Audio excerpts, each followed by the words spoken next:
Hi viewers, welcome to mummy's food Island. இன்றைக்கி நம்ம கிறிஸ்பியான முறுக்கு எப்படி செய்கிறதுன்னு பார்க்க போகிறோம். வாங்க, இந்த முறுக்குக்கு தேவையான பொருட்கள் என்னென்னு பார்த்துடலாம். இந்த முறுக்கு ரொம்ப ஈஸியாக செஞ்சிடலாம். முறுக்கு அச்சியை முதல்ல ரெடி பண்ணி வச்சுக்கோங்க. அதுக்கப்புறம் 1 கப்பு அரிசி மாவு, 1/2 கப்பு உளுந்து, 1 டீஸ்பூன் உப்பு, 1/2 டீஸ்பூன் பெருங்காயத்தூள், 1 டீஸ்பூன் எள்ளு, 1 டீஸ்பூன் சீரகம், 1 டேபிள் ஸ்பூன் பட்டர். இவ்வளோ தான் இதுக்கு தேவையான பொருட்கள். முதல்ல நம்ம உளுந்தை 4-5 வாட்டி கழுவி நல்லா சுத்தமாக எடுத்துக்கணும். அதுக்கப்புறம் இந்த பருப்பை குக்கரில் போட்டு 1.5 கிளாஸ் தண்ணி ஊற்றணும்.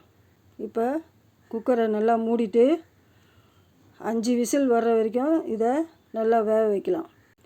இப்போ 5 நிமிஷம் ஆயிடுச்சு. இப்போ திறந்து பார்க்கலாம். பாருங்கள், உளுந்து இந்த அளவுக்கு வந்திருக்கு. இது நம்ம கையில் எடுத்து நசுக்குனா இப்படி மாவாட்டம் வரணும். இதுதான் பதம். இப்போ நம்ம அதில் இருக்கிற தண்ணியை ஒரு கிண்ணத்தில் வடித்து எடுத்துகிட்டு வேறு ஒரு மிக்சியில் இந்த பருப்பு எல்லாத்தையும் அதில் போட்டுடலாம். போட்டுட்டு முதல்ல ஒரு வாட்டி மிக்சியில் அரைச்சிட்டு அதுக்கப்புறம் கொஞ்சமாக தண்ணி நம்ம வடித்து எடுத்து அந்த தண்ணியை ஊற்றி இது போல் அரைச்சி எடுத்துக்கலாம். இப்போ மாவை ஒரு கிண்ணத்தில் போட்டு அது கூட 1 டேபிள் ஸ்பூன் பட்டரையும் போட்டு நல்லா பெசரி விடுங்க. இந்த பட்டரு அந்த மாவில் பூராவும் நல்லா கலந்துருக்கணும்.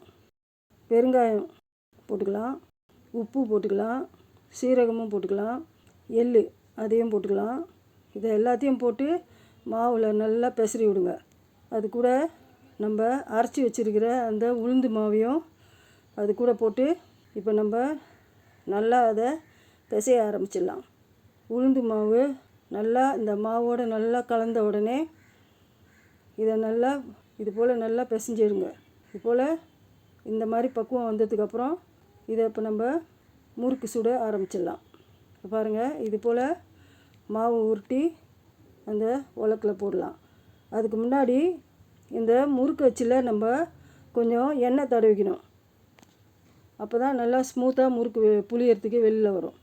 இப்போ இது போல் ஒரு கரண்டியை அதில் எண்ணெயில் தடவிட்டு இது போல் ஒவ்வொரு முழுக்கா ஒரு 2-3 சுற்றி இப்போ நம்ம பொரிக்க ஆரம்பிச்சிடலாம். பாருங்கள், இது போல் ஒரு 2-3 சுற்று தான். 2 பக்கமும் செவந்ததும் முறுக்கு எடுத்துடலாம். அவ்வளோதான். இப்போ நம்ம முறுக்கு ரெடி ஆயிடுச்சு. இந்த முறுக்கு நல்லா பொறன்னு இருக்கும். ரொம்ப ஈஸியாக செஞ்சிடலாம். ட்ரை பண்ணி பாருங்கள். இந்த முறுக்கு நசுக்குனா எப்படி சவுண்டு கேட்குதுன்னு. Okay, see you on my next video. Bye.